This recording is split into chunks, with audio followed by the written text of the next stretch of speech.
What's up, everybody? Christian James here. Today's video, 400,000 new arrivals in Canada, not 400,000 houses built. Let's go.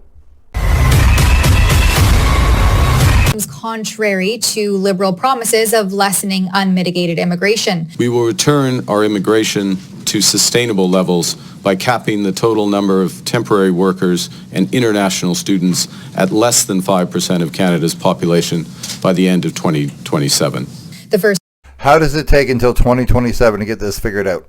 You just cut the numbers. You tell the universities, the colleges, you tell Tim Hortons to stop hiring people from just India.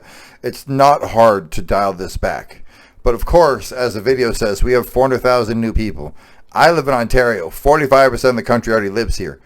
And I bet you out of the 400,000 people, 350,000 came here. And I'm not shitting you. Everybody fucking comes here.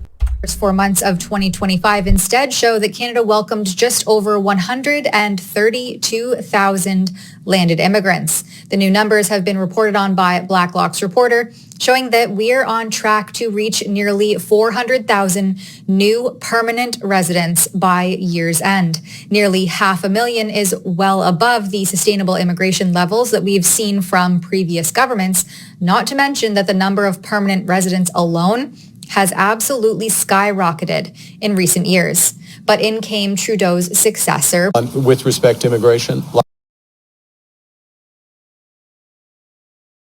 last point.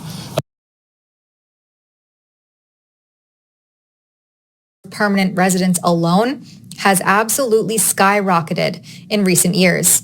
But in came Trudeau's successor, Prime Minister Mark Carney, who stood in front of Canadians.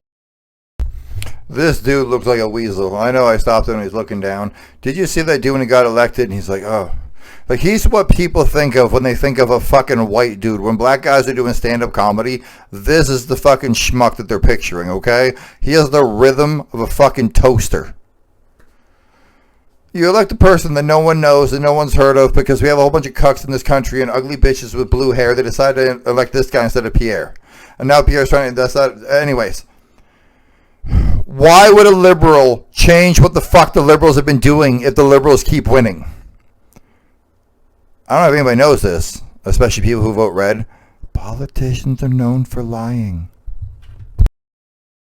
During his campaign and promised to cap immigration at sustainable levels. Promises don't mean shit. Everybody makes promises. People make promises to their kids, themselves, their spouses, their parents, and people have died without having those promises fulfilled. Stop worrying about what a fucking politician gives you and look at the party as a whole. But no, it's an individualistic thing. You just vote for a party because if this guy gets removed, somebody else just steps over. And remember how he got fucking elected in the first place? With respect to immigration, last point. They are... We have not lived up to our promise to those we brought to this country. How about the people who are already here, who are struggling, who can't afford rent? I live in Hamilton, Ontario, okay? The average price for a one-bedroom apartment here is $2,100 Canadian. It's Canada's 8th largest city. We have a CFL team. We have no major sports teams. There's roughly 650,000 people live in this city. The median income in the city is like $18 an hour. But the rent for a one bedroom is $2,100. Tell me you're not trying to fucking sink the country without telling me you're not trying to fucking sink the country. Don't have the capacity in terms of housing, social services, and those who came as students, they're not all getting the education they deserve in Canada. We need to build that capacity. We need to manage immigration at lower levels for a period of time. Yeah, it's very simple. Until houses are affordable for everybody. If you're here now, if you're coming in 10 years, be prepared. Who invites X amount of people over for dinner but doesn't have X amount of food? A liberal. Until we have those results and the capacity, and of course, that means working very, very closely between the federal and provincial governments. Thank you. But 400,000 of them. That's not exactly screaming a cap to me. Let's rewind though, because back in October, the government tabled its immigration levels plan to cut numbers across the board, beginning or supposed to begin this year. It sounded like they were going to tighten the belt, but the actual figures released just this week by the Senate's National Finance Committee show that we're already on pace to blow past that cap. This will help ease strains on housing, on public infrastructure, and social services. Except for it won't. Because everybody who works at Tim Hortons will be a foreign person. Tim Hortons will go out of business because nobody's going to go there anymore. And again, there's going to be more homeless people than ever because you're bringing in people, or there's going to be in Brampton or in Mississauga or in Toronto or at Kamloops or fucking Surrey or wherever. There's going to be 9 immigrants to a house because that's fair to them. We have the second largest country on earth and we have nowhere to fucking live. Somebody explain this to me. Because guys like him are in charge. That's why. Thanks, liberals. Fucking ugly blue-haired bitches.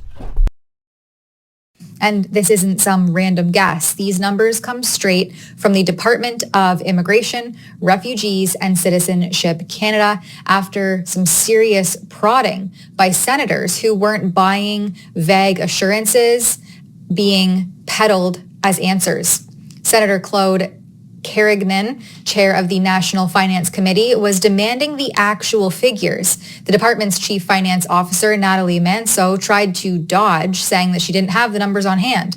But Carignan wasn't having it, and thank goodness for that, because we finally got the truth. 132,000 landed immigrants from January to April alone, and that's just permanent residents. This doesn't include foreign students, visitors, and migrant workers who are already here, which Blacklock says totals over 3 million and makes up for a whopping 18.5% of the private sector workforce. Okay, the figures released yesterday did not include numbers of foreign students, visitors, or immigrant workers in Canada. Now, we do have immigrant workers like Lululemon. It's always people from out of the country making it, but they make it here. So is it really Canadian? I guess. Those numbers totaled 3 million, the equivalent of 18.5% of the private sector workforce, according to a May 1st briefing. Note to Immigration Minister Lena, temporary resident reduction. Okay, so there's 40 million people in Canada, 44 million people. I'll put the number here, ladies and gentlemen. But now, 3 million people who work in this country aren't actually supposed to be working in this country. So we have, if you're a student, why are you working here? I thought you're supposed to have enough money to come here and actually do your studies. I'm a coach. I train people from all over the world. I've trained many people. That's how it works if you're a doctor or something upgrading. You have to have enough money from the country you're coming from to guarantee that you can pay for yourself, your apartment, and your job, because they don't pay you when you get trained here. Visitors or migrant workers in Canada, these numbers, so there's jobs that Canadians who are homeless or Canadians who are struggling could get, but instead we give them to people from other places. Look, at the end of the day, if you have a surplus, share. If you don't, be selfish. When is the Liberal government going to be straight with Canadians about why the numbers aren't matching their promises? The department's budget for 2025 is a whopping $5.17 billion, even after this supposed scaling back. So why are we still seeing a flood of new arrivals that outpaces the plan? How are we spending $5 million on immigrants and none of it's going to build them fucking housing? And let's not gloss over the human toll of all of this, because when the system is creaking and crumbling under the weight of backlogs and unchecked inflows, how compassionate is it to promise a smooth integration that can't deliver? There's the housing crisis, our socialized healthcare system that isn't far behind with staffing shortages, overflowing ERs facing closures, affordability is through the roof. And Canada is losing jobs while our youth are unemployed, thanks to Canada's reliance on cheap foreign labor and lax immigration. Yet here we are with numbers that suggest the government's either not at all in control or, unsurprisingly, not being honest about their plans. Or you're literally doing this to just, destroy the country from the inside out because it's, okay, let's just play devil's advocate and let's just be adults, all right? Everybody who's watching, let's just be straight up adults. What is the logical reason that you bring in all of these people? And I'm not a conspiracy person whatsoever. What is the logical reason that you bring in all these people and have nowhere for them to go? If you're a compassionate person, it's because you mean well, but you're a moron because they have nowhere to go, okay? Now, let's say that you're the opposite of a compassionate person. You're a maniacal lunatic, right? You're a sociopath. What would you do? Would you bring them all in, have nowhere for them to go, create issues and uprisings in the street, increase homelessness, increase government spending, increase government control? What is the logical reason to bring in all these people in, knowing full well there's nowhere for them to fucking go that's affordable? To get rid of the incentives for people to come here that are not real refugees. So we need a review of all the benefits that go to people who come as asylum claimants to make sure they're not getting more benefits than Canadian taxpayers get. This isn't about closing the door on newcomers. Canada has always been a place that welcomes those who want to build a better life. But this is about truth, accountability.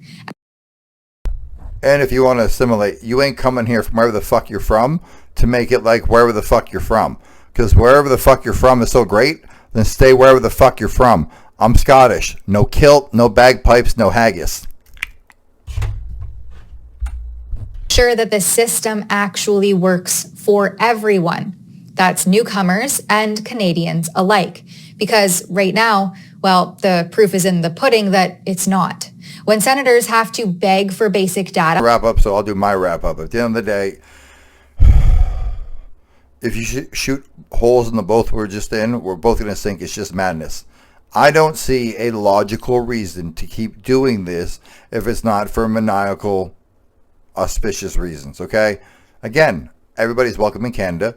My parents, well, my grandma immigrated here from Scotland. My dad's parents, I don't have a clue. But at the end of the day, they did the paperwork. They got approved. They came here. They struggled. They took care of themselves. They assimilated. And ta-da, here I am. Everybody's welcome here. You're just not going to change it. You're not going to make it for the worse. And for the love of God, the next time we have an election, it's been 10 years of this bullshit, or 25% of my total fucking life. Can we please just try the other party? It's like pizza, okay? You're going to get pizza either way. You're going to get politics either way. We've been getting the fucking vegan kind for a decade. Can we please even just try the goddamn pineapple? Just something else. Like, comment, subscribe. Tell me I'm right. Tell me I'm wrong. Tell me if you agree. Tell me if you disagree. Tell me if you think I'm being ageist in any type of way, because I don't think we should bring people in when there's nowhere for them to go. Everybody's welcome as long as we have enough beds. I'm out.